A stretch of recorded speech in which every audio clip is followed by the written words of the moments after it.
space-age, impact-resistant bodywork. For these 200-mile-per-hour gladiators of speed, now is the moment when all distractions are thrust aside. Alex Zanardi is such a warrior, ready now to attack all would-be conquerors on a battlefield known as Belle Isle. Zanardi has proved, if he catches you, you're through. If you're on a highway and road runner goes beep beep, just step aside or you might end up in a heap. Road runner runs on the road all day. Even the coyote can't make him change his ways. Road runner, the coyote's after you. Road runner, if he catches you, you're through. Road runner, the coyote's after you. Road runner, if he catches you, you're through.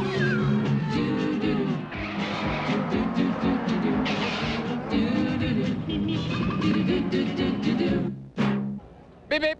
Well, if Alex Zanardi is the road runner, what about old Wile E. Coyote? That would have to be Team Penske. And in 12 months, they're still waiting to deliver the 100th career victory to their owner, Roger Penske. What has transpired in the meantime? Well, Roadrunner has accomplished a championship in the CART FedEx Champ Car Series. They've also swept all the short oval races this year. The last time we were on a temporary course in Long Beach, they were victorious. Roadrunner is on a roll. And the question that I have for Chip Ganassi is, are you the team to beat now, Chip? Beep, beep. And out here on the circuit, a mere 100 feet away from the start-finish line. Now, last year, Mark Blundell was leading on the last lap and ran out of fuel right at this spot when he was poised to take his first win and Pac West's first win. All he needed was this much fuel to get that first win. Now, the guy that benefited from that is our pole sitter, Greg Moore. And to watch and hear what happened last year, watch this. Here comes the white flag for the Pac West teammates, Gugelmin and Blundell. Final lap of the Detroit Grand Prix. 2 miles to go. Do they have the fuel? Do they have the tires? On to the strand. How much throttle can... And Gugelmin slows. Blundell bursts into the lead as his teammate slows out of fuel.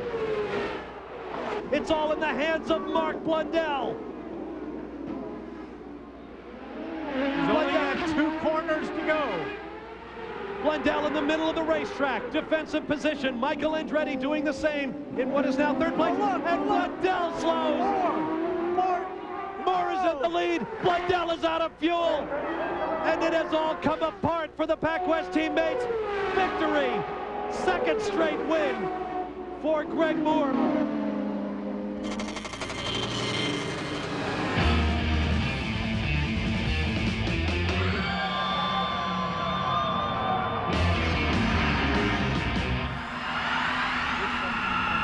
Seeing the pictures brings back all the memories and all the thrills of last year, the final lap of the raceway at Belle Isle. But as the racers say, the needle's gone back to 0. Time for the 7th running of the ITT Automotive Detroit Grand Prix, round 8 of the FedEx Championship Series for 1998. Welcome to a cool and blustery day here on Belle Isle. Hello, everybody. I'm Bob Varsha.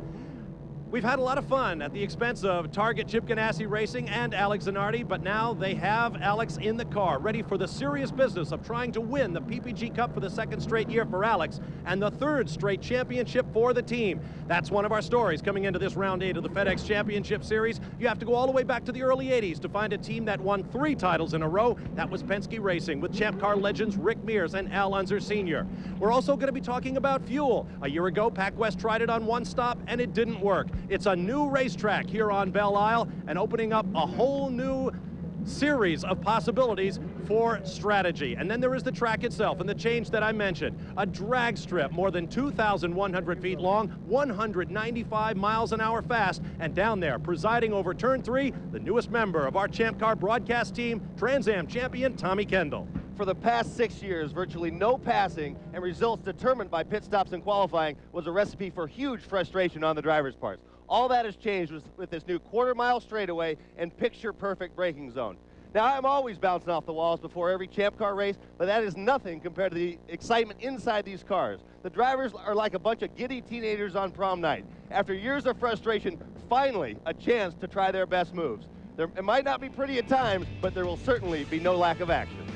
That's right, Tommy. We've seen plenty of action. How about Michel Jourdain on Friday in practice, hitting the tires and rolling on his head?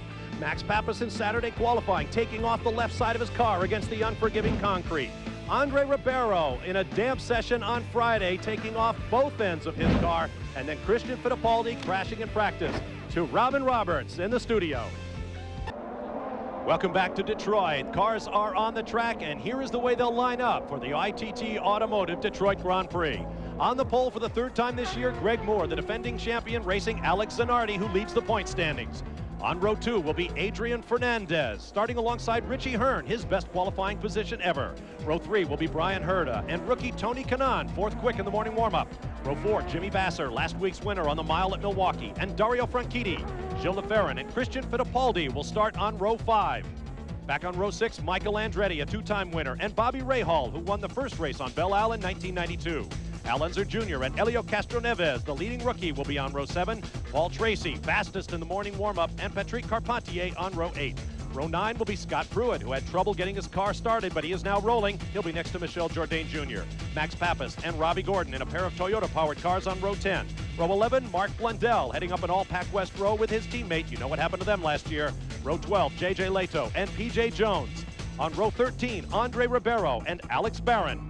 And on the final row 14, Arndt Meyer, who's had plenty of spins and outrageous fortune this weekend, alongside Dennis Vitolo. To Gary Gerould. Bob, let's quickly go back 1 week in time. At the Milwaukee Mile, early in the race, Patrick Carpentier, Michael Andretti battling for the lead. There was contact of these open wheel machines, and both men were out of the race, done for the day. In the week that's followed, the Andretti camp has had a chance to look at the pictures. They stand by their contention that it was an accident that shouldn't have happened. And in fact, Michael may have summed it up best as we heard him on the radio moments after the incident. Idiot! I can't believe he did that. Behind closed doors, I think the players' team feels much the same way, but they've chosen to take the high road. In talking to team manager Tony Bernetti, all he would say is both guys could have avoided it. Both guys had cars that could have won the race. If you ask me, they're both boneheads.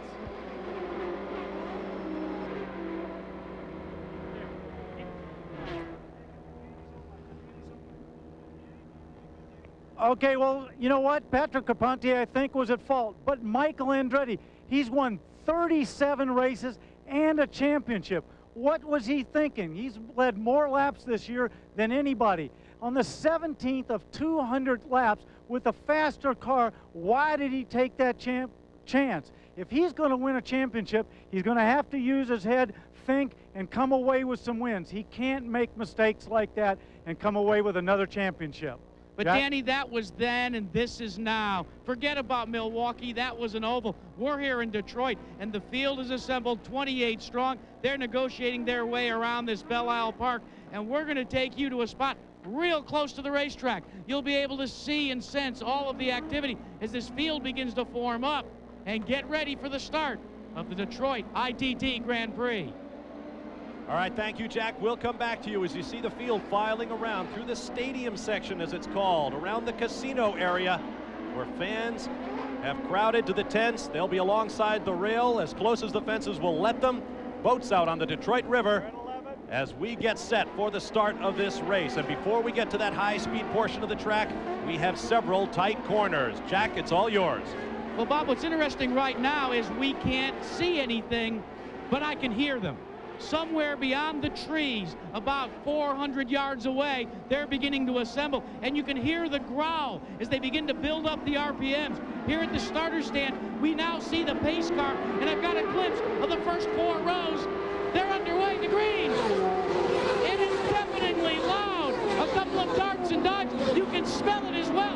It gets the adrenaline going, and now down at the end of the long straightaway, they come to you, Tommy Kendall. Here they come for the first time under race conditions into the new section. Greg Moore streaking away, doesn't even have to protect the inside. Alex Zanardi wants a piece, Herta up inside the inside of Kanaan, and there they go. On board with Gilles LeFerrin, new portion of the racetrack. Concrete, very slippery. Now turning on to the old course. Across the bridge over Lake Tacoma. Right-hand turn. On the power as soon as you dare for the blast up the Strand to the stadium section. There is DeFerrin, who sat on pole for this race a year ago. There is the man who started from pole this year, the blue and white machine of Greg Moore. Behind him, reigning PPG Kart FedEx champion Alex Zanardi. And Bob Marcia, that start went almost perfect as far as the Players Forsythe team is concerned. We talked with them about their strategy for Greg Moore, and they made it clear they would not be intimidated by the Roadrunner, Alex Zanardi. And so they are in the coveted #1 spot now as everybody settles to that race rhythm. Gary, something else everybody has to do. Everybody's working to get tire temperature into their cars right now. They want to make sure they don't make any mistakes. It's very cool out here. They need 2 good laps to really get the temperature in there. And Greg Moore is driving a very smooth race. There's Brian Herta in the shell car in black and white with Tony Kanaan, who held the lead in the Jim Truman Rookie of the Year standings with 3 straight top 10 finishes to open the season. But he's had a hard time coming up with points since then. And right now, his former teammate in the PPG Dayton Indy Light Series, Helio Castroneves, who was behind him on the racetrack, holds the lead for the Rookie of the Year award. Now, Brian Herta got a start. He actually got around Richie Hearn before they even got to the start-finish line, got by Tony Kanaan. Coming into turn 3, he's notched himself into a nice 4th place. Richie Hearn was very careful. We were on his car at the start, and he dropped several places just trying to get through those first corners cleanly. All in all, probably a smart move, Danny Sullivan. Very smart. Everybody's got to get into a race rhythm here, not make any mistakes. If you bump your nose into another car and have to make a stop in the pit, you've lost any chance of a good result.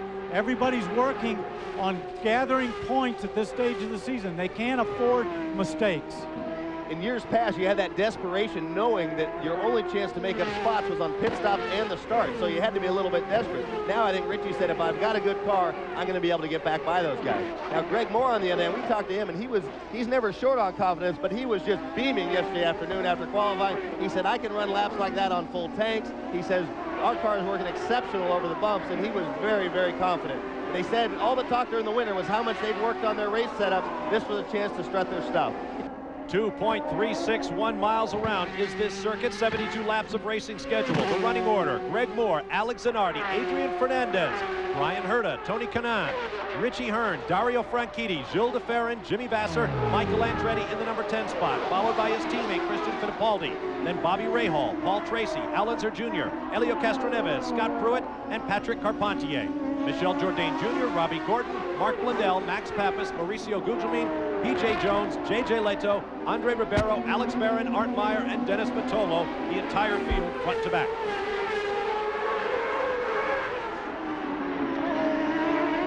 Paul Tracy has moved up 2 spots. He started 15th, he runs 13th. As you watch Brian Herta flashing towards you at, what would you guess, Danny, about 160 or so? 165, 170 right through that section there. Now, Brian, of course, wants to drive his own race. He's got to pay attention to his mirrors, but he doesn't want to lose touch with those first 3 cars up there and break off and not have a chance at a win or a very strong result. He's got to pay attention to Tony Kanaan and the group behind him, but he wants to focus on the track in front of him. Tony Kanaan in the Indy Light Series won twice around the roads of Belle Isle. He is very comfortable here. And on the short ovals early in the season, with all the horsepower of a kart champ car, his car owner, Steve Horn, kept him on a short leash. Take it easy, bring the car home, learn. Right now, he's on a road course where he is very comfortable, and Steve Horn said, this weekend, I'm going to turn Tony Kanaan loose. He's doing a very commendable job right there. Tommy, when I was in Brian Herta's situation right there, I would try to just look at the cars in front, get into a rhythm, try to gain as much space as I could, and I'd only try to pick 1 or 2 spots around the track where I even glanced in my mirrors to see if that car had closed up on me. How about you in a Trans Am car?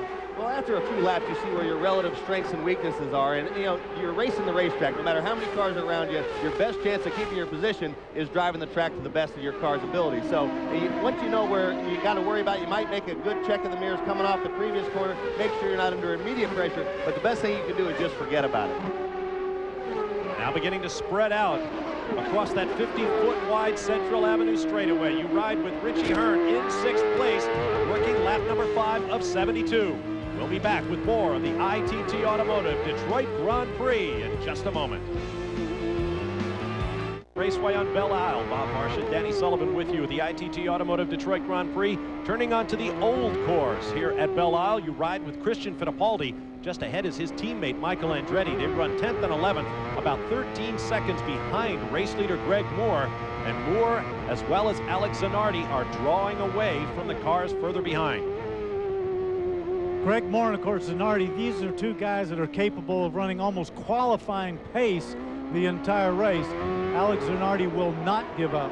Now, these two guys, it was interesting to watch Christian Fittipaldi's hands and how rough everything was and just the movement out there. This is a very physical place, very tough.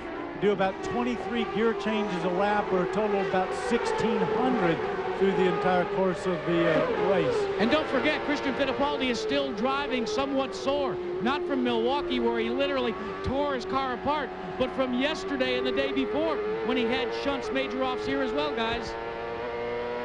You're on board now with Richie Hearn. Same Swift chassis as Michael Andretti and Christian Fittipaldi, the Kmart Haviland teammates. But the Budweiser car uses Firestone tires to the Goodyears on Andretti and Fittipaldi's. And right now, Firestone is winning the tire war with the top 7 positions. Make that 6 positions.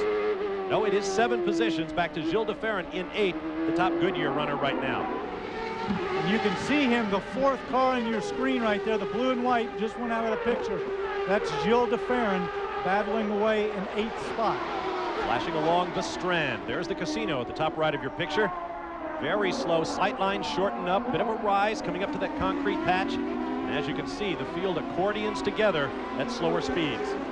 Hearn, you can see after dropping back, being a little conservative at the start, you saw that in-car shot. He was really gathering Kanaan up there. A couple spots, I thought it was that Kanaan had a problem, but as you can see, they're just quicker on different parts of the course.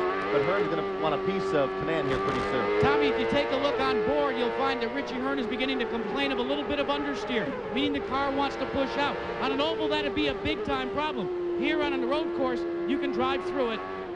Jack, it's still very difficult to drive through understeer. Too much in these tight corners. You can't get the power down. And typically on a road course, when you have understeer, the next thing that comes is snap oversteer if you put the throttle on too soon. Even with all the talk about this passing area, you can see with the parity of these champ cars now, it's really hard to get a run on someone. But the last couple times down, you notice the front car in line lingers on the right side of the road, leaving turn 2, just to try to force the guy. Oh, Dario Franchitti trying Richie Hearn, and they touch. But Richie Hearn made a very professional move there, realized he was there, gave him a little room, battles in there, little left-hander with a braking to the right. Dario Franchitti has to regroup and make another attack at him. And what that does, too, is it gave Tony Kanaan a little breathing room. Those two guys fought, a little gap developed between Kanaan and Richie Hearn.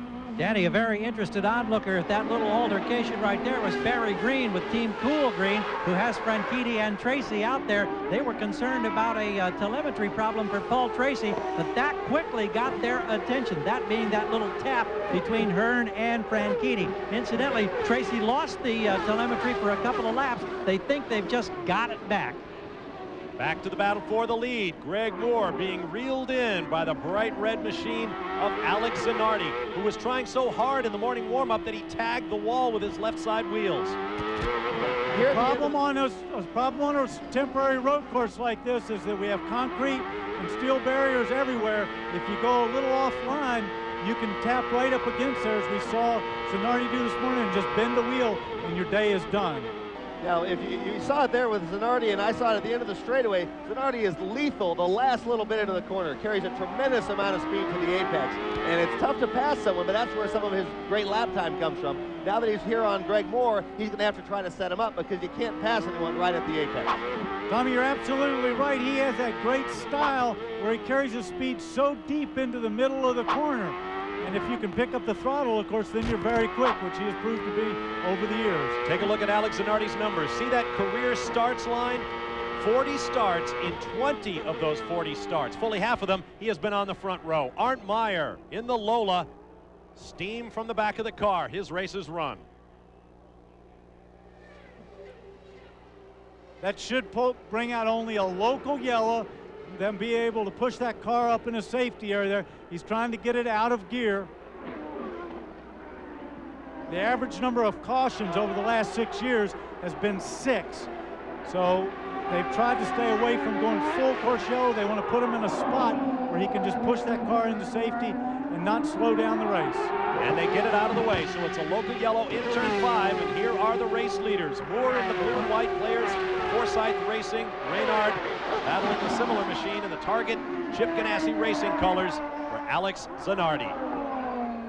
Greg Moore looks so smooth, it's hard to tell if that's all he has, or if he's settled into a pace, is running hard enough so that he doesn't let Zanardi get close enough for a pass, or if that's all he's got.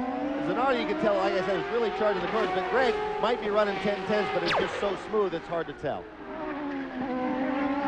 Greg Moore is a fly fisherman by avocation, coming from British Columbia. A bit of, looks like flora on the racetrack there. Also seeing bits of rubber called the marbles beginning to build up right there in turn 14 as they flash across the start-finish line, through the S's, and onto the long straight. Traditionally, those bits of rubber have dictated some incidents late in the race where people have gotten a little bit offline, get out on those marbles, and slid off. The great Nigel Mansell crashed out of the race just getting onto the marbles. Danny, I can't help but wonder, with the cool ambient temperature today, unseasonably cool in Detroit, track temperature only 86 degrees, that should help that problem, should it not? In contrast to if it was a 90-degree day? Gary, it will, but as the temperature on these tires comes up, it'll still wear them down and take the rubber off of the tire. You might see a little bit less, but it is going to be a problem. We talked with the CART officials earlier, and they said if they had a big full course yellow late in the race and there was a marble problem, they'd try to get a sweeper out or the blower to clean it up to make the racing better. You saw a little wiggle there from Greg Moore's car when he turned in right around in that fountain corner. He's done that a couple laps so far. That's the only sign that his car might be less than optimal. Tommy, one thing that could be happening, of course, is Alex Zanardi's car could be working better as the fuel load lightens, and Greg Moore's car might be going the other way. Again, it's a classic kind of seesaw. The slower parts of the course, Zanardi gathers them up, but Moore, again, the rest of the parts of the course, he's able to stretch it out. With the exception of that one little wiggle, he's been flawless. The gap from the second place car of Alex Zanardi to the third place machine of Adrian Fernandez is out to 5.8 seconds and drawing away. These two guys are in a race of their own right now. The question is, can they keep it up? And will that man, the road runner, Alex Zanardi, wait to make his move on Greg Moore? There's Magnum PI Tom Selleck watching Gilles de Ferran in action. We'll be back after these messages and a word from our ABC stations.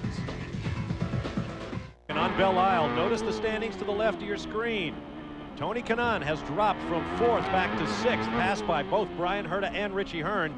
There's the green flag race average speed. No yellows in the race thus far as we work lap number 15 of 72. We ride with Gilles de Ferran, who has also made a pass. He has gotten around Dario Franchitti for 7th. And de Ferran is complaining that his car is sliding around on the racetrack just a bit. Back up front, the battle continues to be a little bit heated. But also, look for the leaders to pit around lap 25. Look for de Ferran to pit on lap 26. That would be about 10 laps from right now. Checking speeds at the line as Moore and Zanardi flash across. Moore the faster on that last lap. And then, now Adrian Fernandez turned in a fast one. He is the fastest car on that last lap. Brian Herta jumps to 2nd. And the battle back there between Fernandez, Hearn, Herta, Kanaan, de Ferran, Franchitti. Look at the speeds they're turning. All weekend, guys, Adrian Fernandez seems to run better as the load of fuel gets lighter. We saw it during practice. We saw it again when they were running low fuel loads in qualifying. For Adrian Fernandez, his pit stop should come on lap 25. Alex Zanardi drops back a couple of car lengths, but Greg Moore appears to be quicker in a straight line than Zanardi. Talking with Neil Mickelwright, monitoring radio conversations with the Players Forsyth team. He says that Greg Moore is just kind of biding his time. Reports a little bit of understeer, no major concern. They like the pace that this race is unfolding at right now. I spoke with Greg Moore during the weekend. Think of this, 23 years old. Last year, he became the youngest race winner in kart history at age 22. I asked him if he's a better driver this year. He says, I am much better. I'm more confident, I'm more mature. My timing, my judgment, my reflexes, everything is better than it was a year ago. Scary thought. At 23 years old, he has a tremendous amount of poise. He talks about it. He analyzes everybody. Oh. Whoa, he was jumping out there big time. He wasn't cool when he came over that bridge. Tommy, he was trying very, very hard as he came down to you. Now, what happens, too, is Alex Zanardi has so much confidence in his pit crew because he's gotten the lead so many times there. He wants to stay right there with Greg Moore and hope that, as he calls them, his boys can do a better stop than the players' guys and get him out of the pit first. Poise schmoise. I'll tell you what, Greg Moore there, he's been really stretching it out in the fast bits, and so I think what he's doing, he knows that's where he's got a little bit of an edge, and so he's really pushing it in those areas. It's an easy way for him to build a gap, and so he doesn't have to be quite as aggressive under braking at the end of the straight. In and out laps. Those are the drivers' jobs to help their pit crews along. Get to the pits as quickly as possible or get to the start of the 60-mile-an-hour pit lane speed limit and then turn as fast as lap as you can on those cold tires when you come out. Bob, something that you have to do on that lap, too. If you know you're coming in the pit, you cannot back off that lap coming to the pit. You've got to go as fast as you can, because if you're a second slower, somebody's gained that little bit of gap. Then you've got to get down pit lane as fast as you can and into your pit box as quick as you can and out. There is no relaxation for the driver, and he's sitting in there resetting the fuel meter, doing stuff in the cockpit for only 10 or 11 seconds. As they flashed across the start-finish line from above, you saw a car in the pit lane. That was J.J. Leto in the Hogan Racing Universal Studios entry, making an early stop on lap 18. And the problem on that pit stop and why he came in so early, guys, the car was undrivable. The handles are beginning to change on some of these cars. Maybe one of the reasons is the temperature is beginning to drop and the wind is picked up. From our Honda Helicam on the Strand, along back straightaway. The helicopter can't keep up with the champ cars. Look at the gap between Moore on the left, Zanardi on the right. Now it will close up under braking, although the time between them remains the same. At the high speeds, you can be farther apart, but still be the same time behind the car in front of you. You guys want to talk about parity? On that last lap, with the exception of one car, the top 16 cars ran laps within 0.4 of a second, including the leader. That is close. Now these drivers will begin thinking pit stops. We're working lap number 18, as Jack Arute mentioned. They'll be coming in soon. Look at those marbles in the foreground.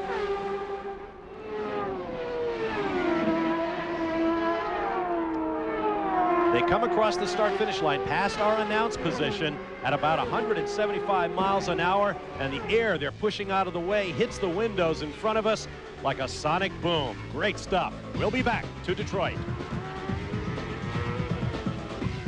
To the raceway on Belle Isle and the ITT Automotive Detroit Grand Prix here on ABC Sports. I'm Bob Varsha along with Danny Sullivan. Glad to have you with us. Gary Gerald, Jack Arute in the pit lane. Tommy Kendall way down at the end of the back straight, where the cars come down from about 195 miles an hour to about 50 or so. We're watching a man on the move, Dario Franchitti, up into 7th right now. J.J. Leto becomes the 3rd driver out of the race. Jack Arute is there. Well, JJ, you were the first of the guys to pit. You said that it was an ill-handling car. What finally did put you out? Handling. It was that bad you had to park it. It's better to bring it home in one piece, than hit it on the wall, for nothing, because it's just we were not competitive and we were just all over the place. I mean, we didn't have any grip, so it's just we had to park it. The season started with such high expectations. Describe them now.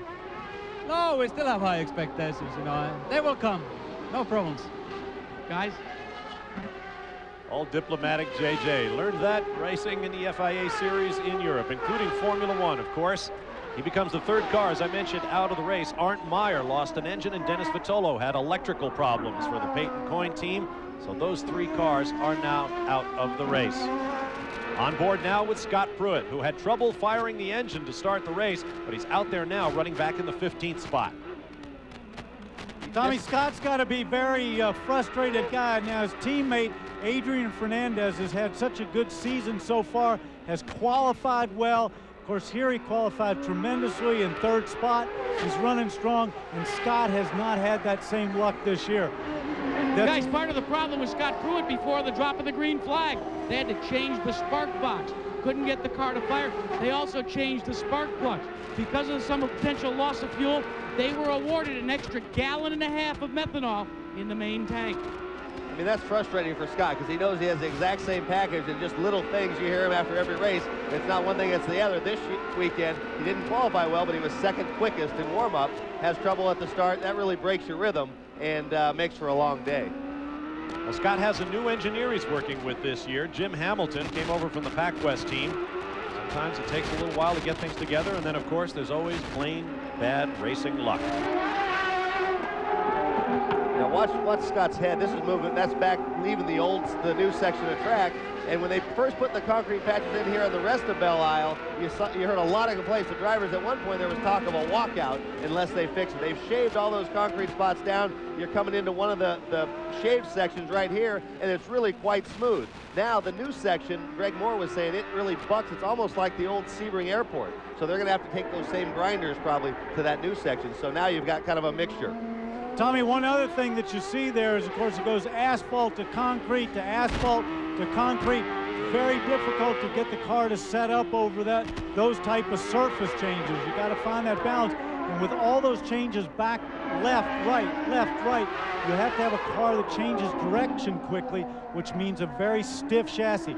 Put in hard springs, toughen up the dampers, and go with something like that. Unfortunately, it makes it a very tough ride over the bumps. We are definitely into our pit windows now, and several teams have gone over the wall with tires, with the vent and fuel hoses ready. These guys will be in soon as we work lap number 23. Robbie Gordon makes his initial visit to the pits as we watch Greg Moore and Alex Zanardi continuing their little dice. It appears Zanardi will wait for the pit stop to try to get by Moore. And Bob, it's indication they're laid out for Moore. We expect that he'll dive for the pits this time. We think Zanardi may wait 1, possibly 2 more laps before he makes his stop. But you'll be the first to know. Well, here comes Moore. In. Moore is in. The race leader makes his first stop. And you hear that trrr, that's him on the rev limiter, so he can't break the speed limit. That cost him a little bit, having to dive behind the Dan Gurney car. That was P.J. Jones on the way out. We're watching the Players Forsyth crew in action, the low angle. We anticipate no changes other than fresh tires and fuel.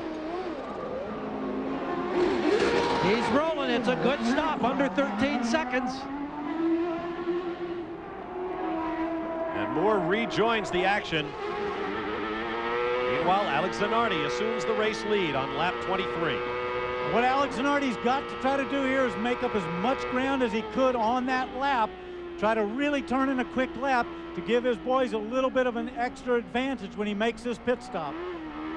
They were able to do it a couple of times this year for his teammate, Jimmy Vasser.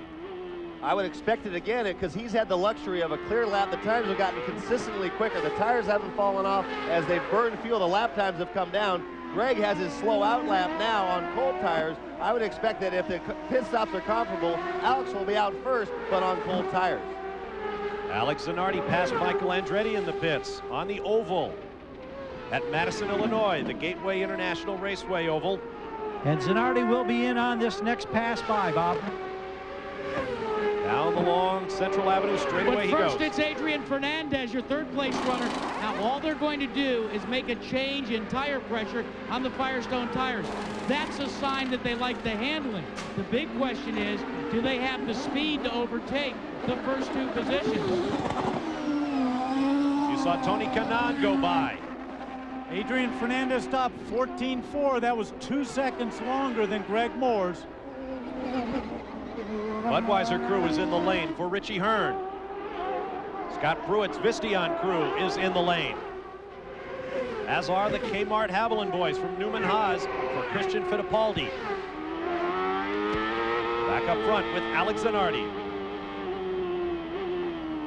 Alex Zanardi is hustling that car as hard as he can right now. Light fuel load. He knows he's going in and getting fresh tires. Doesn't care what he does to those tires right now. He just wants fast laps to close that gap on Greg Moore. Lots of cars calling at the pits right now. Here comes Alex Zanardi, the race leader, with 16 seconds in hand over second place Bryan Herta.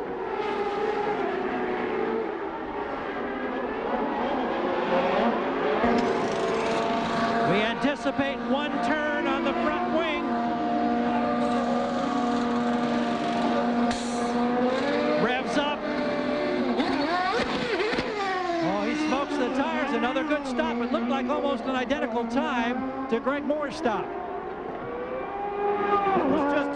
It was just 0.3 of a second slower on the clock. But the question is going to be, how much ground did he make up on those 2 laps by himself and his entrance to the pit? And a problem down here on pit road in Richie Hearn's car. They had a lug wrench go sour as they try to change the left rear tire. The clock continues to tick away. He's been in for 20+ seconds.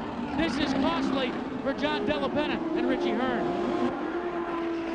Richie Hearn back underway. Scott Pruitt right there behind him.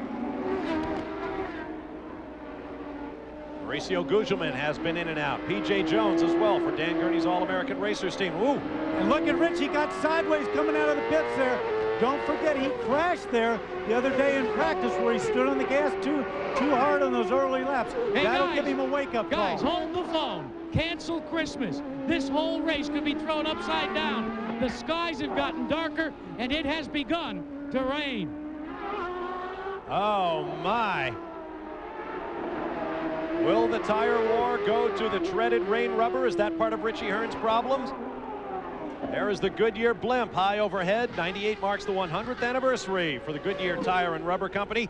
For the last 70 of those years, adults and kids alike have been able to watch the Goodyear blimps hovering over many sporting events. Today, the Spirit of Akron carries on that proud tradition. Gilles de Ferran exits the pits, and he is on slicks.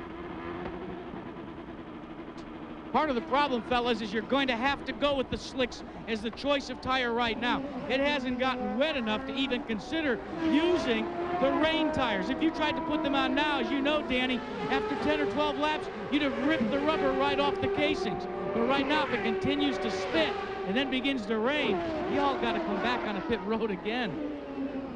Alex Zanardi reassumes the race lead, the 6th race of the 8 we have had this year on the FedEx Championship Series, that the Italian has been out front. Greg Moore runs in 2nd place now, 2.7 seconds behind Zanardi. And so the Target Chip Ganassi team did what they had hoped to. They got Zanardi into the race lead. Here comes Moore, 2 cars back. That's an interesting little scenario there. The Mercedes has always been known for its fuel mileage, yet you saw Alex Zanardi go a full 3 laps or 2 laps longer than Greg Moore, and the gap at 2.7 seconds works out about a second a lap by staying on the track, and that's the gap. Tommy, it's interesting you mentioned that because already one of the Honda engineers had planted that seed in my ear saying, did you notice that we're able to hang out there and get a couple of extra laps? They're very proud of that fact. Gary, a problem, another problem for Michael Andretti and the Newman Haas team. Their fuel tank, where they load the car with the fuel, has got a problem. Not within the tank itself, but on the aircraft quality filler nozzles. When Michael Andretti came down to pit road, he did not get a full tank of fuel. They had to replace the 2 fillers, and they're going to have to call Michael back into the pits again. On board with Michael Andretti, shown in 12th spot. Look at the pit stop analysis among the top 3 cars. The important line is Alex Zanardi came in 2nd, went out 1st. We'll take a break and return with more live from Detroit. Michael stopped on 18. Welcome back live to Detroit. The ITT Automotive Detroit Grand Prix being led by Alex Zanardi, followed by Greg Moore, Adrian Fernandez, Bryan Herta, and the man you ride with, Gilles de Ferran. Turning into the stadium section around near the casino. Patch of asphalt, patch of concrete, asphalt, concrete. You get the idea. You couldn't keep up with that, could you? You were getting Absolutely a little out of not. step. There you see Gilles de Ferran's progress through the field. We went to commercial talking about the fact that Alex Zanardi came in 2nd on the pit stop, went out 1st. During the break, he told me that it wasn't necessarily the Ganassi crewmen who got the whole job done. Players and the Ganassi people both did about the same stop. In fact, Greg Moore's on our clock was a 12.2. and Zanardi's was a 12.5. A lot of that can be just the ground that he made up on that lap before he came in, how he entered the pit, how fast did he carry his speed into the pit, if he ran into any traffic. When Greg Moore went back out, did he get behind a slower car on cold tires? Couldn't get by him in a certain spot. All those factors come into play. We're only talking about a couple of tenths here, and it all of a sudden swaps positions. Checking the running order at the bottom of your screen. Here's Gary Gerould. Bob, we're positioned out here along turn number 1. The officials have let us move right out to the edge of the crash wall. They're literally 6-7 feet away off the edge of the curve. This is high drama. It's a chance that we normally don't get an opportunity to be in a position like this, but you get a real feel for the kind of speed and the energy from these drivers. Let's take a look. Andre Ribeiro flashes by. Here comes the target car of Ganassi. Here comes the player's car of Moore.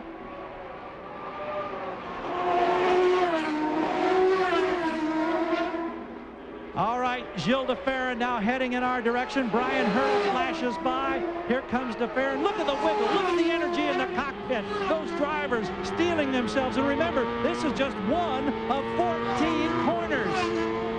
And they are on the brakes as they were approaching. Now we have action in the pit. Michael Andretti in for a second stop. He pitted on lap 18 the first time. And Bob, this is lap remember, 32. this pit stop is due to the fact that they didn't get a full load of fuel the last time. So they've changed the nozzles, and you can tell that Andretti and company are not happy at all. They don't think they got the fuel in correctly this time. They've got a problem, guys.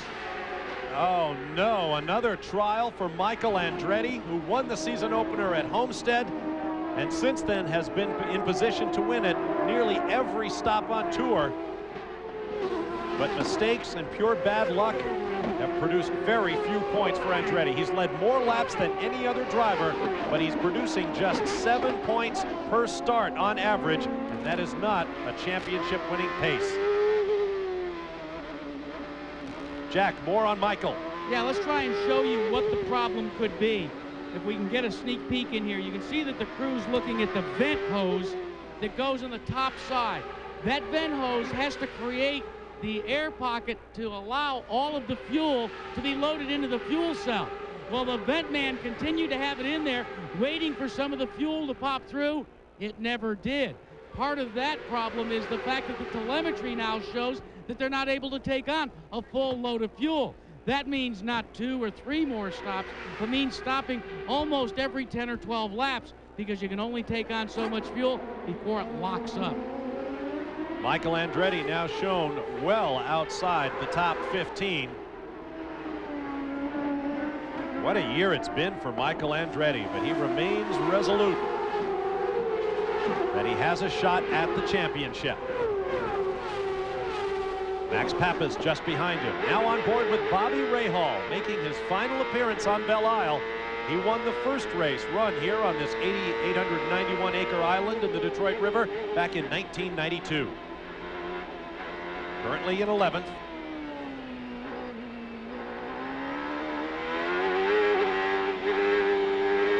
Bobby uses a very small steering wheel, much like Nigel Mansell used to.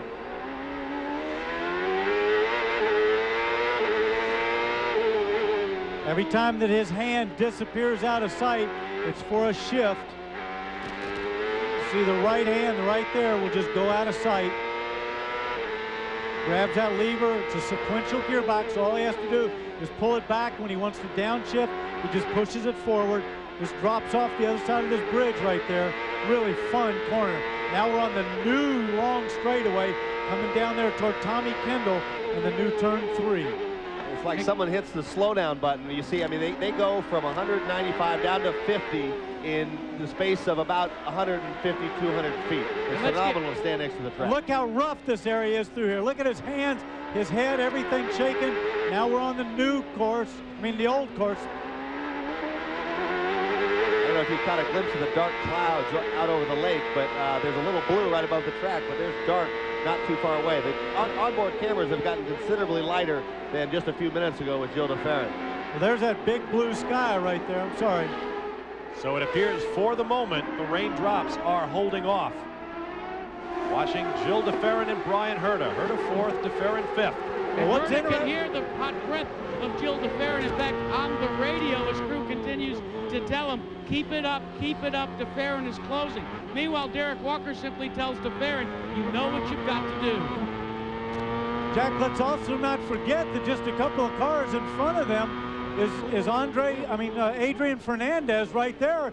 That's third spot. So these guys have got a little battle going for third, fourth, and fifth. This is really heating up. Let's set the gaps. We have Alex Zanardi out front. Greg Moore almost 7 seconds behind the race leader. Then 15 seconds back is Adrian Fernandez. There's Adrian Fernandez right there on your screen. And then right there is Bryan Herta, and right behind him is Gil de Ferran. Now this is bad news. You saw Alex Barron, chop the front of Herta's car off coming into 3 there, and now he's locked in his own battle with Big Mo, and there is no place, even if you want to let a faster car by here. So they've got to follow all the way back around to the new stretch of course. That bright orange machine and the yellow helmet, that is Mauricio Gugelmin. He is not a part of that battle for position. Behind Gugelmin, that white car with the eagle on the nose, that is Alex Barron for Dan Gurney's All-American Racers. They are a lap down. Then comes Bryan Herta in the black and white car. And look who's closing up behind this group because they're held up is Tony Kanaan and Dario Franchitti. See the bright yellow just come into your screen right there, and Dario Franchitti right behind him, and right behind him was Jimmy Vasser. They're all getting bunched up, and those are all for positions. Fernandez is third, Herta fourth, de Ferran fifth, Tony Kanaan sixth, Franchitti seventh, Jimmy Vasser eighth. Then Christian Fittipaldi is ninth, about 4 seconds behind Vasser. Paul Tracy is 10th. And one thing that we've heard, guys, that we haven't heard all day here, that we normally hear on the radios, is go to fuel position 5 or fuel position 4. Not today. Fuel is not an issue. That front stretch has managed to do the job. You know you got to go for 2 stops. Keep it wide open. Hey, Jack, guess what? Fuel may not be an issue at that end, but it's becoming an issue for Greg Moore. Remember we talked about the Hondas getting a couple of more laps on the fuel conservation, at least early? Well, Greg Moore has been told he's got to start to conserve, to ease up in various locations on the track. Riding with Gil de Ferran, wearing the colors of the Brazilian flag on that ring around his helmet in support of Brazil's World Cup soccer team. Of course, the World Cup tournament will be seen here on ABC Sports and on ESPN throughout the coming month. Give a little tip of the hat to Alex Barron and Toyota there. It took a full lap for Herta to get back by Barron, and he wasn't exactly sticking his nose in anywhere else. Barron is running virtually the same speed with the exception of that one long straightaway. And Adrian, well, here's Adrian Fernandez right there in third. And right back here's Bryan Herta, Gil de Ferran trying to come through there, Tony Kanaan, Dario Franchitti, and Jimmy Vasser right there. All of those are for positions.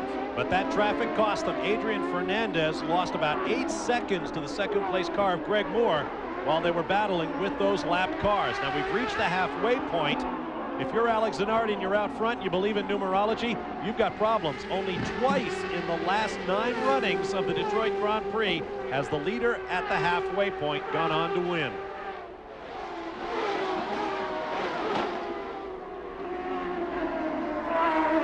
There is Herta, de Ferran in the Valvoline car through the casino section. Hard right-hand turn. And now a blast up the Strand. This is such a good example of what traffic can do to your race. It's not that Big Mo's not out there purposely trying to hold him up. He's fighting his own battle in the cockpit himself. But what happens is they get held up behind there. There's nothing he can do except move off the line, which he doesn't want to do, and it just bunches him up or spreads him out. I think traffic may have tripped up Greg Moore. He was a full second slower on that last lap than Alex Zanardi, although keep in mind he is also conserving fuel. Gary. Just a very quick update on Greg Moore. We talk about if you have to go into fuel conservation, take a look. Here's a spare steering wheel identical to the one in Greg Moore's car. This switch right here is the one that has 8 different positions. And as he turns that in the cockpit, he either richens or leans the fuel mixture. If he wants to lean it down, usually these are 2% increments. That's the first way that they can try to conserve fuel. If that doesn't work and they have to conserve even more, then you get into that whole business of short shifting, which Tommy Kendall and Danny Sullivan certainly could address. mean, that's the last thing you want to hear, is that you've got to conserve. I mean, you hear about speed. Greg Moore felt he had the car to do the job. Now it's turned into a fuel mileage race. Last year, that was one they won. The Mercedes had everyone covered in fuel mileage. It allowed them to do different things with strategy. This year, the shoe's on the other foot, and I'm sure he's not happy. Tommy, at a track like this, it's a whole lot easier, I think, to short shift around a place like this than to turn the fuel mixture down. I'd rather drive it where I'm just knocking off maybe 400 or 500 RPM off my shift and conserve fuel that way. Amazing to think of that kind of composure in the cockpit with all those buttons, fuel positions, RPM limits on your shifting. Busy day here at Detroit. We'll be back. ABC Sports, the International Race of Champions from the beautiful 2-mile California Speedway. 12 of the world's best, including our own Tommy Kendall, will be coming your way next. The International Race of Champions here on ABC Sports. Here's a look at our race summary. Having passed the halfway mark, Alex Zanardi out front with a combination of great driving and great pit work by the Target Chip Ganassi Racing Team. Our green race average, and we've had all green to this point, over 106.7 miles an hour. That's close to a qualifying time, a pole time from a year ago. Just 3 cars out of the race: J.J. Leto, Arndt Meyer, and Dennis Vitolo. With a short chute between turns 12 and 13, you ride with race leader Alex Zanardi. The order is Zanardi, Moore, Adrian Fernandez, Brian Herta, Gilles de Ferran, Tony Kanaan, Dario Franchitti, Jimmy Vasser, this man, Christian Fittipaldi, Paul Tracy, Bobby Rahal, Helio Castroneves, Al Unser Jr., Richie Hearn, Scott Pruitt, Patrick Carpentier, Michel Jourdain Jr., Michael Andretti back in 18th, Mark Blundell 19th. He had a shot at the win here last year. Max Pappas runs 20th, Robbie Gordon 21st, Andre Ribeiro 22nd, then P.J. Jones, Mauricio Gugelmin, and Alex Barron.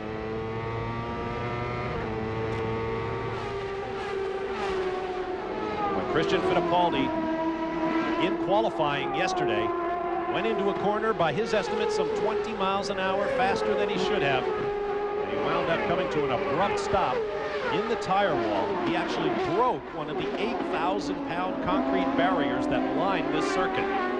Let's look at this here, too. Jimmy Vasser there, Christian Fittipaldi there. This spot right there is Paul Tracy right behind, and Bobby Rahal right behind him. These are all for positions. We have tremendous racing going on throughout the field, and all these guys are having to drive such an incredible pace right now just to hold on to their position. Working lap number 42. The gap is 13.2 seconds from Alex Zanardi to Greg Moore, riding with Christian Fittipaldi. Through the casino section, under the bridge, headed for turn 12. Max Pappas moving very slowly. Apparently he has lost the drive. Pappas, who sat on the provisional pole in a rather awkward, wet, dry qualifying situation. The Toyota sat on provisional pole, no points earned, but lots of bragging rights for that 24-hour period before final qualifying. Back on board now with Christian Fittipaldi. Onto the straightaway. Central Avenue here on Belle Isle. Now from this turn approaching, turn 3 through turns 4 and 5, this part of the racetrack will be covered up when this race is over with a plastic mat, dirt, and grass. And when it's time for next year's ITT Automotive Detroit Grand Prix, the track section to this point will be uncovered and cleaned, and we will go racing once again. You might ask why they would do that. They made a promise to the city that they would not decrease the amount of green area, lawn in the park. And so by extending the track this year, they had to promise that it would only be for these 3 days. And it sounds kind of silly, but they're going to put the grass back in for the other 360 days. Well, it's not unprecedented. As you watch from our Honda Helicam, I remember the old Adelaide Formula One circuit in Adelaide, Australia. A big chunk of it ran look at this. Whoa, Christian Fittipaldi right goes there. around. Paul Tracy right there dove on the inside of Christian Fittipaldi. They touched, not hard, and just spun him around. That's one of those things where I think Paul had probably been setting that up. He probably never wanted to show it, but he gave it a look. That's a really tough place to pass an equal car, but Christian, chances are, has been leaving the door open, and Paul just bumped on in there, gave it the chrome horn, and that was all there was to it. Tommy, yes and no. That was a difficult place to pass, but it was set up by, he got held up behind a slower car, and Paul Tracy saw that opportunity and went ahead and took it, unfortunately for Christian Fittipaldi. The yellow flag waves, a full course caution, the first of the day here at the Raceway on Belle Isle. Christian Fittipaldi awaiting the tow rope to help him get refired. The kart safety crew is on hand, and the pits are open here on lap number, coming to the end of lap 44, and race leader Alex Zanardi dives for the pit entrance. And as Zanardi dives for the pit entrance to go to Gary Gerould, Fittipaldi reported in, he was punted. All right, we watch now and wait. Here comes Zanardi. They were brilliant the first time they came in here. Watching to see if they make any changes. Boy, this team, could it be 3 races in a row that they helped win one out of the pits? Oh, now a problem. Slow getting away. They lost about a second and a half. But meanwhile, I think one of the players' cars is still in the pits. That's Greg Moore. Greg Moore was what they held up Zanardi for. He was going to pull out right in front of him as Greg Moore pulled in. The guys did a very smart job there, or there possibly could have been contact. And watch for Adrian Fernandez. He may gain a position as the player's car, Greg Moore, is still mired on pit road. Adrian got by. You saw him sneak by there on the shot into second spot. There was really a mess right there in Greg Moore's pit. Something happened. They were telling the fueler to pull out, and he didn't pull out. He looked down at the nozzle like something was wrong. I'm wondering if everyone should have waited a little bit longer in this yellow. It's not going to be a long one. There was no crash damage to clean up, but we are very close to crunching the numbers. They might have done themselves a service if they'd waited a little longer. We'll be back after these messages and a word from our ABC stations. Alex Zanardi leads the field behind the safety car. Let's take this moment for our first Toyota Spotlight of the day, talking about the trials of Christian Fittipaldi. Let's take you back to round 2 of the season at Motegi, Japan. A blown engine for the nephew of the great Emerson Fittipaldi at Long Beach. Contact with Paul Tracy, one of the most spectacular incidents of the FedEx Championship Series to date. Then there was Milwaukee just 1 week ago. A spin and crash into the wall on Friday. The car broke in half. Fittipaldi was rendered unconscious briefly and was not able to drive. And then today, with a slight assist from Paul Tracy in that green and white Reynard, Christian spun and stalled, and that has brought out our first full course caution of the day. That's our first Toyota Spotlight. And Tony Kanaan went off up on the corner in the top of your screen. That's right down here with me, and he caused a huge scramble behind him. He got it back in gear, but everyone was fanned out, and somebody else was, Mo, almost got stopped and held everyone up right behind him. A high-speed traffic jam in turn 3 as you watch Kanaan getting back up to speed. Moving down the strand. We are back under green. Here's another look. He lost the back end under braking there. It twitched to the left, and then he barely saved it on through the grass a little bit. But watch this scramble behind him as he comes back on course. There's Mo. Everyone's reacting. The Toyota, it looks like the Farron.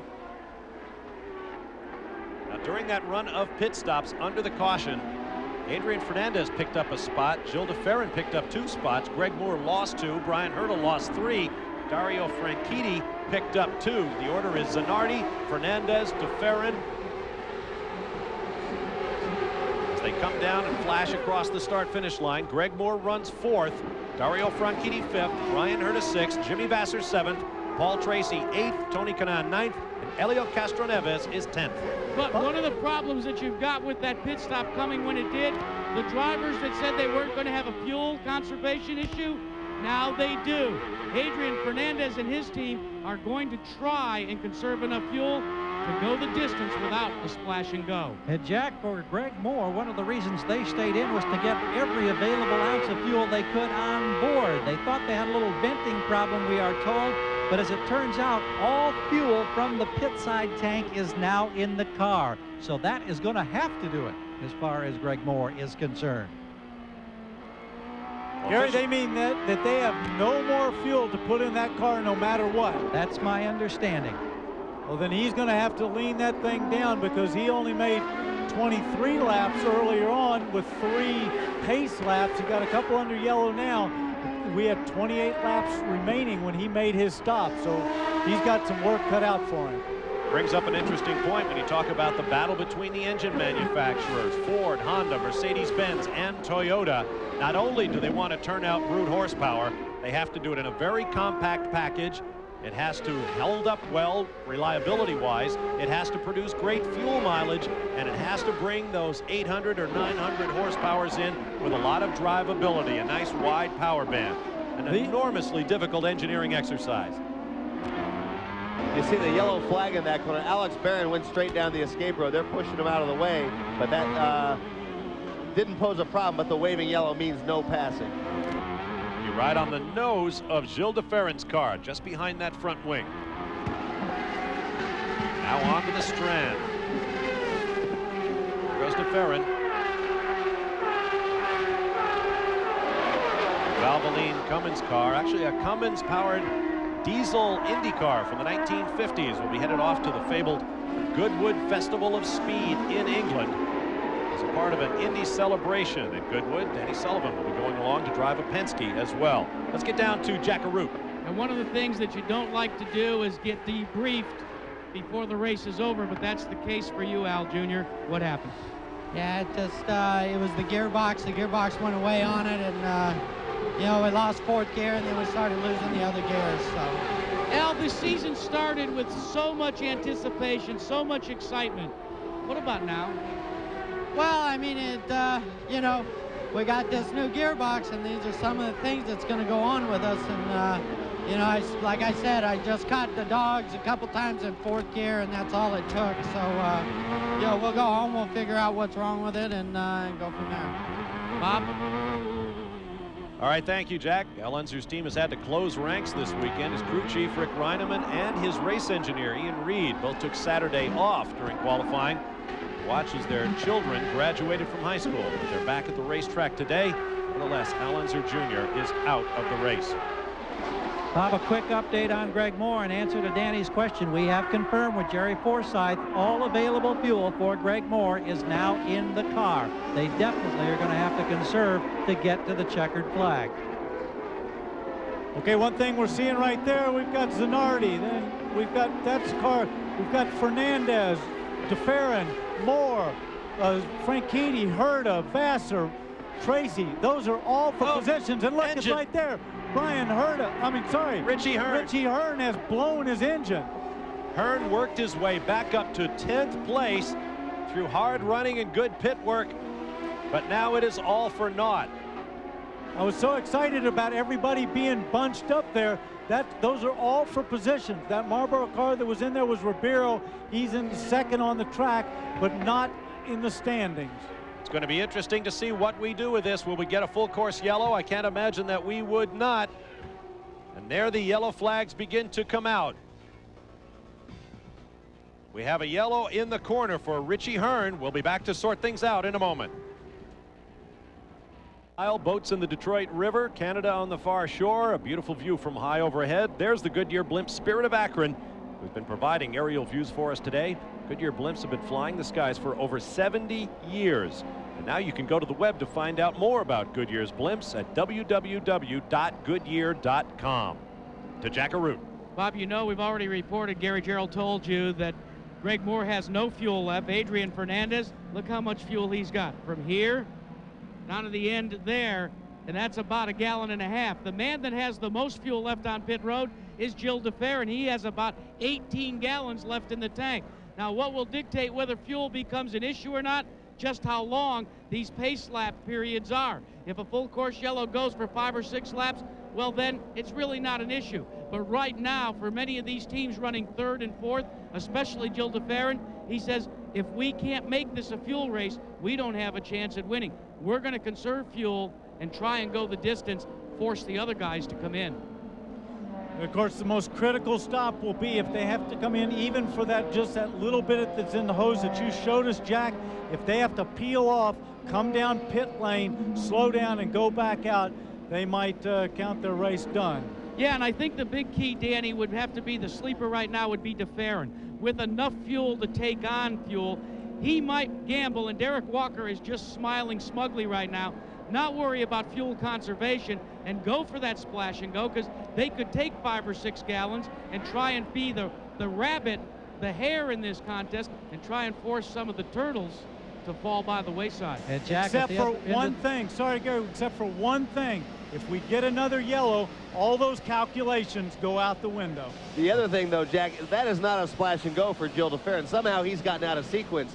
He might not need he might be a gallon or two ahead, but he's going to need most of those 18 gallons to get to the finish. He's not beating those other guys by that much on mileage, so he's got another just about full stop. Well, there's good news for the leader of the race, Alex Zanardi, and his team. They've just been informed that they are okay now. They've just now gotten enough yellow that they are good to go the distance if we're green the rest of the way from this moment on. Gary, the question is, they can go green for the rest, but at what mixture can they do? Are they going to run it up at 98%, or do they still have to keep it down in the 90 range? Well, that's what they're determining right now as they anticipate going green this next time by start finish. All right, let's take this opportunity for a break and a program note. Live World Cup coverage begins on ABC Sports on Saturday. We'll be back to Detroit in a moment.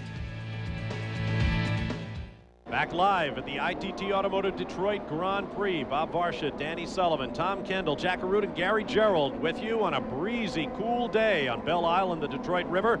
R.J. Eatwell with a PPG pace car team brings the Ford Mondeo around. We anticipate a green flag coming shortly. The race leader is Alex Zanardi. Adrian Fernandez runs second, Gil de Ferran third, Greg Moore fourth, Dario Franchitti fifth, Brian Herta sixth. See the signal, 1 lap to go to the green flag. Jimmy Vasser, Paul Tracy, Tony Kanaan, and Helio Castroneves round out the top 10. And boy, there's a lot of people up and down pit road with a sigh of relief right now over this length of this yellow, because they've conserved enough fuel that most of these guys are going to be able to get pretty racy till the end. You can stay in the fast lane online with Jack at the Track and Paul's Pit Stop. ABC Sports is online on AOL. The keyword is ABC Sports.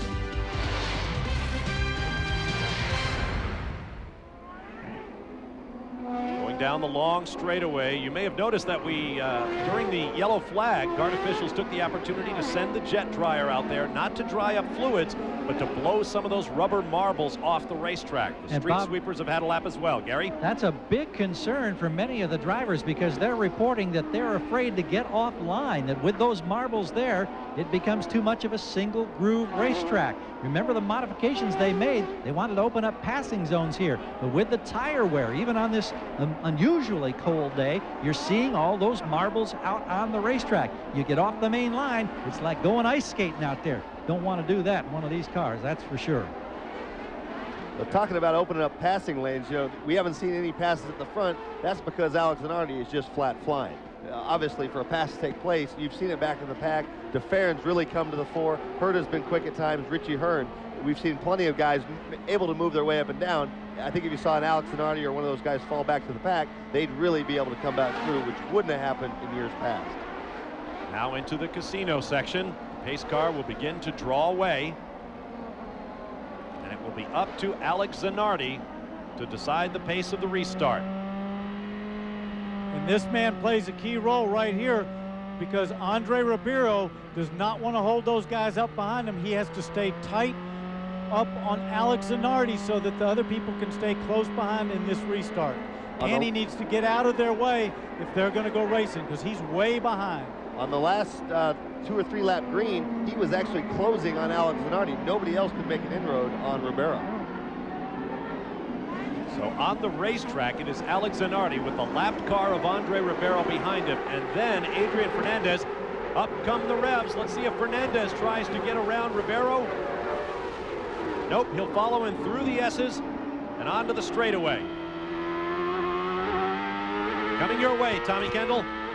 Yeah, like I said, Ribeiro, look at how close he is to, I mean, I guess it's conceivable he could try to get his lap back. But there you have the guys screaming in behind him. They don't like that. Even if he's running the same speed, and it's a bit of a distraction. Franchitti passes Greg Moore for a position. That was for 4th spot. That's right. Dario Franchitti moves into 4th, dropping Moore to 5th. Keep that points battle in mind. Moore loses points with every position on the racetrack he loses. There's a long way to go in this one yet, but with Alex Zanardi, the points leader, out front, Greg Moore is going to have to make up some ground.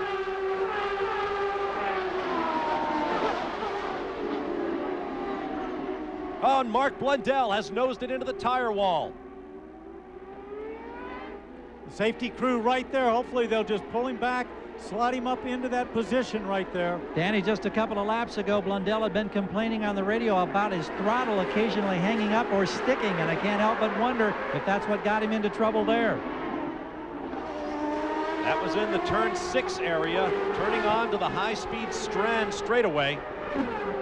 It's a long way from where race leader Alex Zanardi is right now. They'll have some time to get that car moved.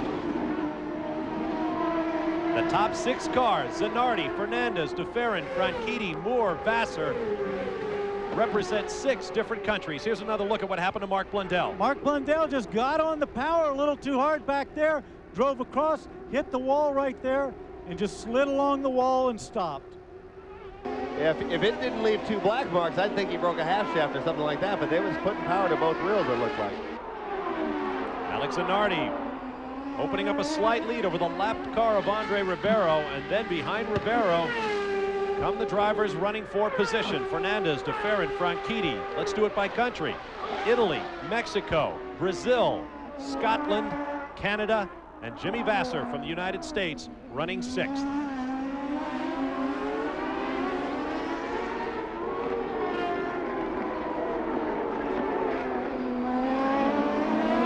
Once again, ooh, Ribeiro gets a twitch under power off the corner. And Fernandez in the green and orange car.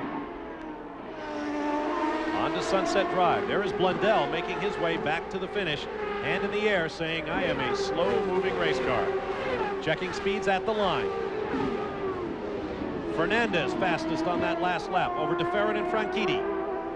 Now Herta clocks in at better than 107.7 miles an hour. So there's plenty of great racing going on in the second 5. And in that race in the front 5, though, there's a call gone out by Jill DeFerrin to Derek Walker. Please get someone to go to Ribeiro's pit and ask him to get out of the way. We can close on the leader if he will just get out of the way.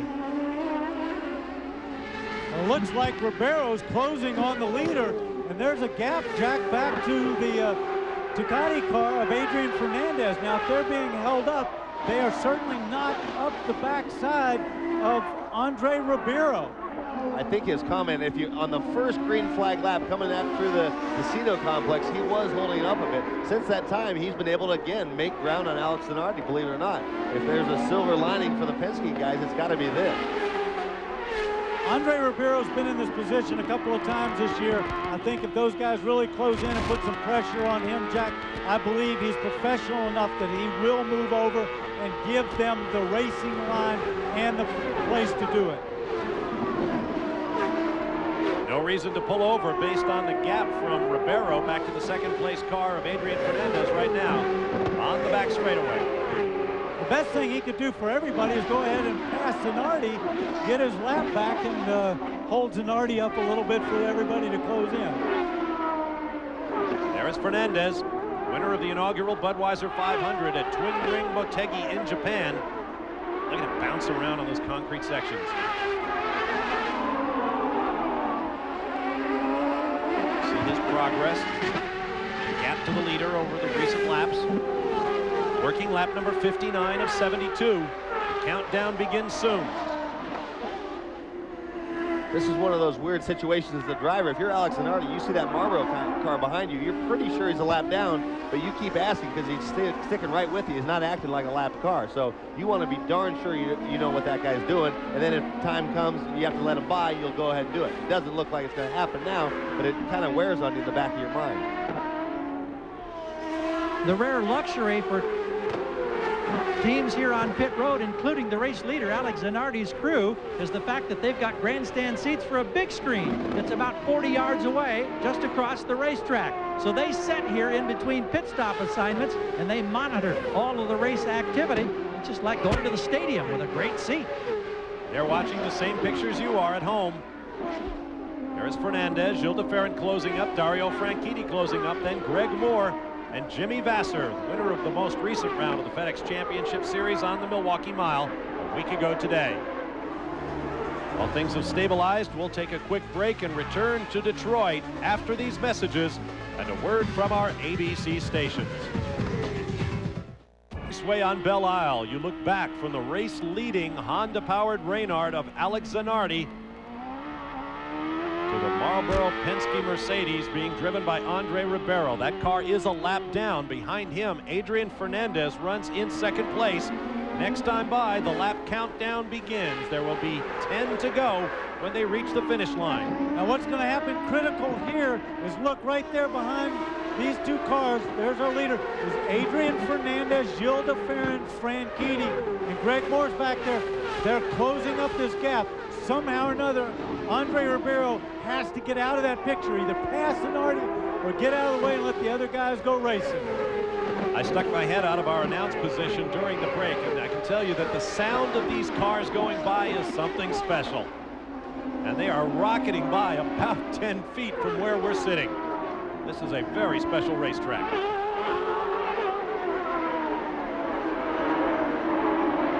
parity right now in the FedEx Championship Series is unbelievable. All of these cars running on such a constant pace. There's the view from our Honda Helicam, Lake Tacoma at the top of your screen, the Detroit River on the bottom.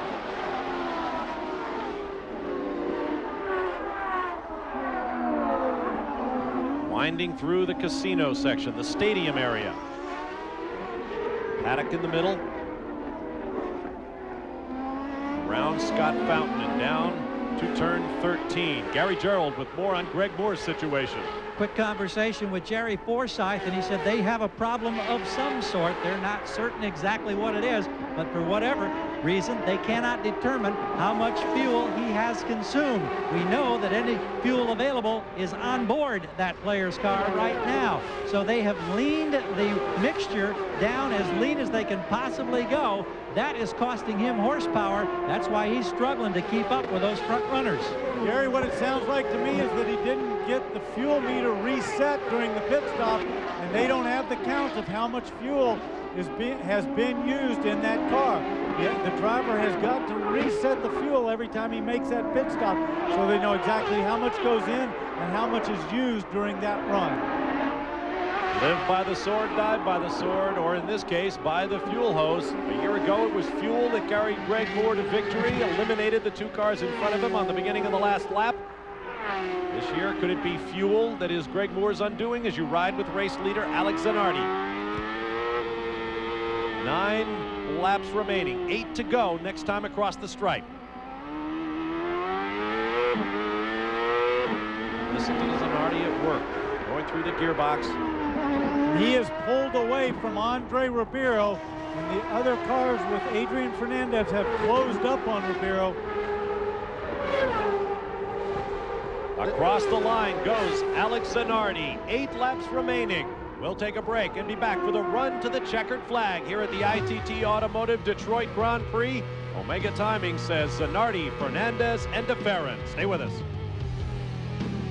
300 at Gateway International Raceway in the St. Louis suburb of Madison, Illinois, was Michael Andretti's race to win, but as so often has happened this year, Zanardi was passed, and Alex Zanardi picked up his second of the year. Here on the street circuit, the raceway on Belle Isle, Alex Zanardi is gunning for his 3rd victory of the season. He has led the most laps, so he picks up a bonus point that negates Greg Moore's pole point and makes the gap 7. Right now, Zanardi runs first. Greg Moore is back in 5th, so he will fatten his points lead if he can hold on and win. We will have 5 laps to go next time across the stripe. You want to talk about passion. Alex Zanardi, you've heard of some drivers wanting to win by the least possible margin. The last 2 laps, Alex Zanardi was a full 1 second quicker than the field. 2 laps to go, 7/10 quicker last lap. Racking up laps in the lead. And $25 donations for each of those laps for the St. Jude's Children's Hospital in Memphis, Tennessee.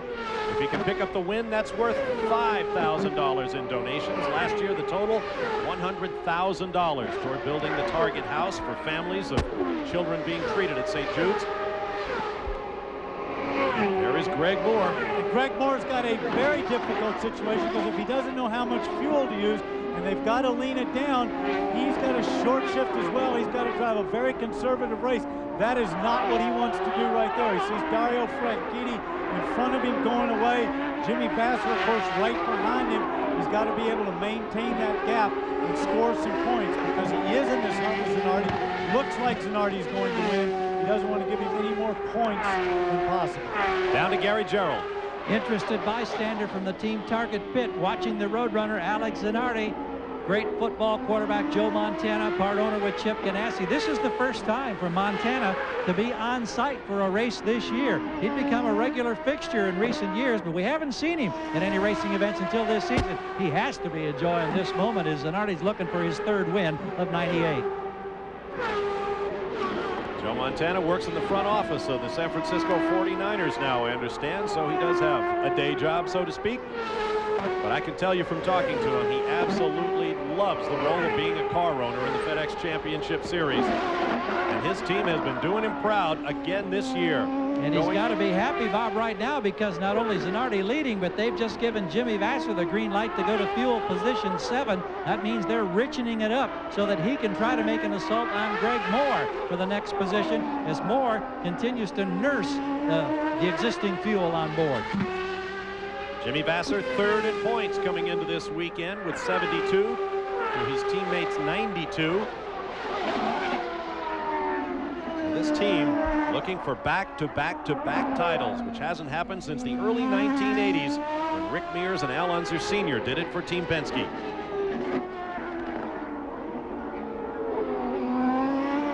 Three laps to go around the raceway at Belle Isle. Next time by for Alex Zanardi. Here comes Andre Ribeiro. A lap down, but not holding up the parade. Adrian Fernandez runs third. And it looks as though that gap is beginning to stretch. We don't know anything about Fernandez's fuel situation right now. He's got Gilles de Ferran breathing down his back now.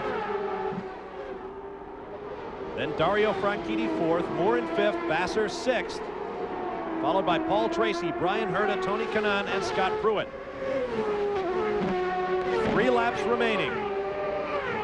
Michael Andretti runs 11th, Bobby Rahal 12th, Helio Castroneves in 13th, Michel Jourdain Jr. in 14th, Robbie Gordon 15th, Patrick Carpentier 16th, then Ribeiro followed by Christian Fittipaldi, Max Pappas, Mauricio Gugelmin. Big blow up down here. Brian Herta just ventilated his car big time. When he went by my announce position, I could hear the innards kind of pouring out. Not a quiet way to go. Smoke from every seam of Brian Herta's car. He was 8th when the engine apparently let go. Pulled off in a pretty good spot. They should be able just to push him off there to the left. They'll turn the car back this way and then dive him off in that area. You can see all the smoke back there on the straightaway and the trail of liquids coming out the back of Brian Herta's car. Ford and their Cosworth engine building partners going for their 300th championship car victory. But right now it is a Honda out front. The all-new HRK Honda 2.65 liter turbocharged V8 design. About to pick up another victory for Alex Zanardi. 2 laps to go. And Fernandez sliding noticeably back there in second place. That won't help his efforts to overhaul Zanardi. That, of course, could have come from a little bit of oil from Brian Herta's engine. It was at the end of that straightaway that he pulled off. So if that he dropped a little fluid down there, that could have caused the slide. Last year, Alex Zanardi made donuts, the favorite pastry, so to speak, on the FedEx Championship Trail, spinning his car with joy for every one of his victories. Earlier this year, he won on the streets of Long Beach. I looked for donuts, didn't get them.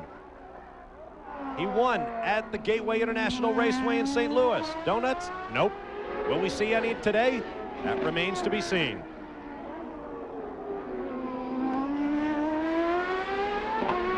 The first 6 races for Alex Zanardi this year produced 2 victories, 2 second-place finishes, 1 third, and only 1 DNF. That's the kind of consistency up front that wins championships. White flag for Alex Zanardi and target Chip Ganassi Racing.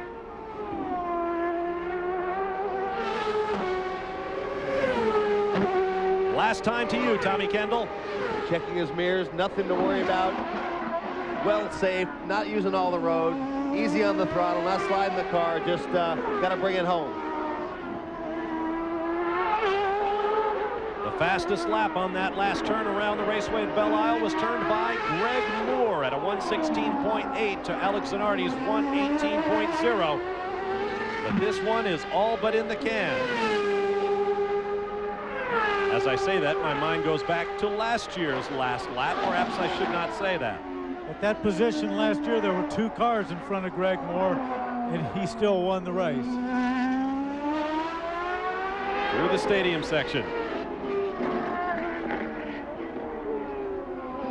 Turn 12. 2 more turns for Alex Zanardi for a possible 3rd victory of the year and an even firmer grip on the PPG Cup Championship lead with a $1 million bonus waiting at year end for the driver's champion. Across the line he comes, checkers wave. The crew is on the wall in celebration.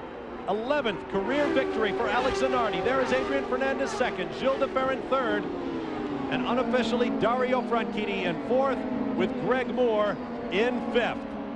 And guys, watch for the donuts because Chip Ganassi just radioed in and said, good job. I think it might call for a donut. I'll tell you what, if I had to be on the donut watch, I would think that down here in turn 3 is looking pretty good.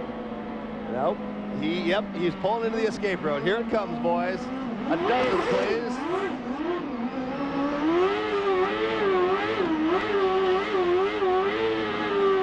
A master baker, one hand off the wheel, shaking the fist. I'm getting showered in rubber. Way to go, big boy. Don't try this at home, kids. Alex Zanardi is a trained professional. High fives all around in the target Chip Ganassi Racing pits. Alex Zanardi has done it again. 5th victory of the year for the Ganassi team. 7th win of the year for Firestone Tires. 5th of the year for Honda. Here's a view from outside. Spinning it in its own circle almost, one hand. And when he leaves, watch, he just pegs it on the rev limiter and puts a little flourish. Another series of donuts. Boy, you thought those Firestones were tough? I'd be afraid I'd get lost in the smoke and go the wrong direction when I left. Didn't bother you back in '85. To Gary Gerould. Well, watching all of this, Joe Montana, your first race this season. What a way to come back and watch your guy go, huh? Well, I'll tell you what, Chip's got him going, and they've been doing a great job all year. My schedule's been kind of crazy and keep me away, but it's good to be back. It's a lot of fun. Come watch these guys race like this. It's something special to be here. And having fun like that, spinning those donuts, we kind of missed those as well. We sure did. It was good to see him. He's got a lot of energy today, this weekend. I was going to say today, but he's been crazy all weekend. So had a feeling that was going to happen if he won. Let's get to victory lane. Go for it. Thank you. Keep in mind, Alex Zanardi, as we mentioned earlier, hit the wall in the warm-up. That is the passion with which he drives. There were rumors that he might be fined for cutting donuts. If so, I hope they're not fouling him by the donut, because that would cost him a lot of money. He is one unique athlete, is Alex Zanardi, as he heads for victory lane.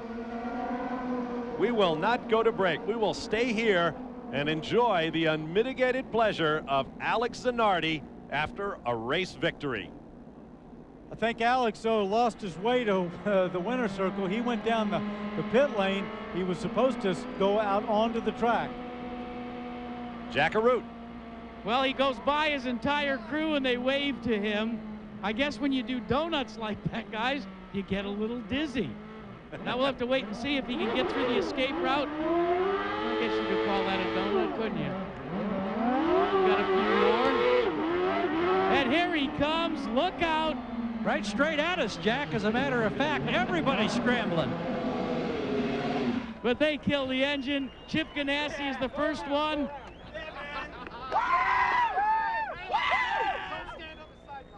This is what the sport is all about.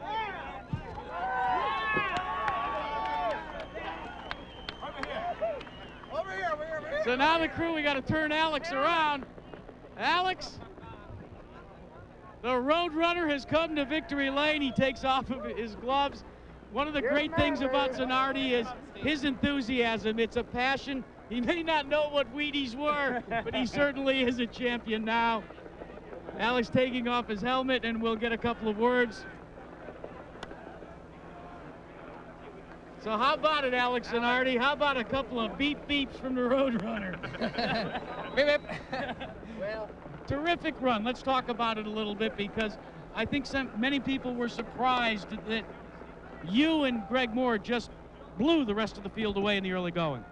Well, obviously I was giving everything I had. On the same time, I was keeping an eye on the fuel, and I was receiving information from my pit, which did a great job, obviously, today. And what kind of information? We always wonder about that. What are they trying to tell you then? Well, you see, if you can't overtake somebody on the track, you better try to overtake him into the pits. And so I was trying to delay my pit stop, because the first lap out on cold tires is really a big disadvantage. You really go slow. So if I would pit just a lap after Greg, I could get by, and that's what happened. Let's talk a little bit about the run for the championship. Greg Moore gets the pole, gets a point. Did that put a fire back in your belly for this race? I mean, you really want this championship. I won every single race. Championship is certainly important. All I want, and I tell you from the bottom of my heart, is to finish this season without regrets. If Greg Moore or another boy wins it because he's faster, I'll be the first one to jump out of the car and go and shake his hand. But I want to finish the championship with no regrets, do my best race after race. With the support of Target, maybe we're going to make it. Now, the big question I've got for you is, you talked about the pit stops, trying to get the advantage on pit road, but when we examined your pit stops, they were precisely the same with Greg Moore. So where do you think out on the racetrack you had the advantage? Well, actually, we lost a great deal of time, especially on the second one, because I had to let Greg by. But that was not a problem, because we had almost 10 seconds on advantage we could play on. So it was okay. You know, we were trying to keep it cool. I mean, those guys are terrific. They always do the best job they can, you know. But one thing is to go out and do a qualified lap. Another thing is to go out and take a Sunday afternoon drive. You definitely take more risks. So the same thing, you know. We had the advantage we could play on, so they took everything very slowly and gently, make sure nothing was going wrong. So he puts Firestone back in victory lane, and I'll tell you what, guys, the donuts are back. And great to see it. Alex Zanardi carving donuts of joy here on Belle Isle. Plenty more still to come. Stand by for more from the ITT Automotive Detroit Grand Prix. The moments here that puts him on the podium with a second place finish today, surrounded by family members and aunt and uncle, your father, your wife, everybody's here to enjoy this. This is great. Good feeling, huh? It is. This track has always been good for us, and I'm happy, you know, for the Patrick team. It was just a tough race all weekend. You know, right from the beginning, no yellows. I mean, that's unbelievable, you know, and this doesn't happen here. So the pace was very strong. But at the end, we start to catch Moore. My guys did an outstanding job on the pit stop, because, I mean, that's why we get ahead of them, and that's why we jump into second place. And at the end, I mean, Gilles was giving me a lot of pressure. Unfortunately, we just couldn't pressure Zanardi, because it was one guy in the middle, so. Well, that one guy was Andre Ribeiro, and I know you sent somebody down to the Penske camp. I mean, you didn't, but the team did, to try to see if you could get a run and challenge. Did you feel like if you got by Andre Ribeiro that you might have something for Zanardi? A few times, you know, I got close to him, but just he didn't back off to let me go, because the fight was with Zanardi and Gilles. So I just don't understand, but, you know, we're happy, and I think we could pressure Zanardi, because at some stage we were a little bit quicker. And a lot of championship points. You sneak up a little bit on Vassar. I think you're within 5 of him now for third place. Exactly. It's just, you know, all the same guys are finishing all the time, so it's very tough, the championship, but we're very happy. All right, let's go back to Jack. Well, Gary, another driver that snuck up in the point standings just a bit. Again, third place, podium finish, Gilles de Ferran. Yeah, Jack, it was a tough day for us. I mean, I guess the Volca team did a great job in the pits. I mean, the guys, every time I came into the pits, I came out 2 places in front. And, you know, they did a fantastic job. The Valvoline Cummins car was really consistent throughout the race. you know, the Goodyear tires stayed with me all the time, and that made me, I was able to attack the whole race. I drove the whole race flat out, always trying to overtake somebody. Let's talk about that attack that you mounted on Adrian Fernandez, because that got very spirited near the end. Yeah, no doubt. I mean, I didn't want to let him go, you know, so I bit him and I said, that's it, you're not going to get away from me. And I was really trying to make him make a mistake or something like that. But Adrian drove very well, didn't put a wheel wrong, and I couldn't pass him. But, you know, never mind. We'll get him next time. Points are so very important, and you guys have been renowned for maybe rolling the dice here and there. But now that you're in the midst of that points chase, does the Walker team maybe play it a little more conservatively than they have in the past?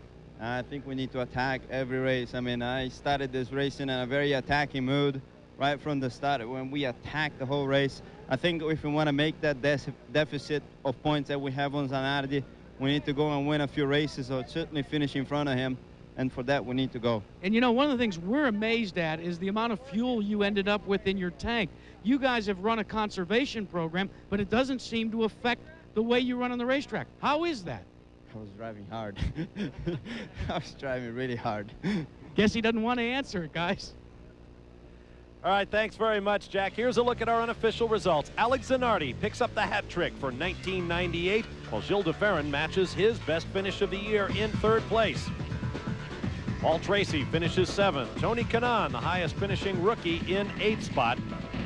And Bobby Rahal, his 5th straight finish in the points. Plenty more still to come from here at the Raceway on Belle Isle. Right now, we'll send you back to our ABC Wide World of Sports studio in New York. Join host Robin Roberts.